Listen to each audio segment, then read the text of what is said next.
ngase ayuk pung taruk tagi pung tara fauba haukiba pung mari asida tongan ba mafum singda leiba rain case station singda nong chukibagi record amata fangkidre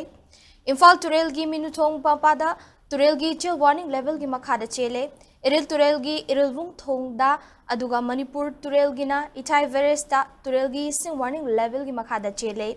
Handak thokliba ichaw siga mari lainana Water Resources Department na fongba daily flood report ki matung inanga si ayuk pung tarada piba report tanga si ayuk pung taruk tagi pung tara fauba haukiba pung mari asida Imphal turel gi kangpok pida leiba railway station iril turel gi cycle da leiba railway station Thawbal turel gi litant Ras Bhavan Lamfel amasung Ziribam da leiba railway station singdasu nong chukibagi record fangkidre Report asina makha taraduna Imphal turel gi sing minuthong da leiba gas site ta warning level gi makhada aduga lilongdana warning level dagi point kharatamak hengatuna chenki iril turel gi oina irilbung thongda turel gi sing warning level gi makhada chenki nambul turel gi oina nong nambonbi mapada turel gi ising flood level gi makhada chenki nambul turel gi ising na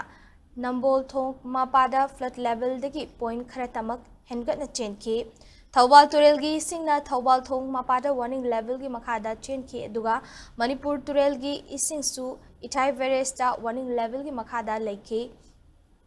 ichaw siga mari leinana hauzik su ithai verest ki gate number 1 2 3 amasung 4 mapung fana hangdokli Imphal verest ki oinasu gate number 1 2 3 amasung 4 hangdoktuna thamli samusang regulator su mapung fana Kumzinduna thamle amasung Thawbal Beres ki gate number 3 su 0.20 amp fawbada hangdokle hairi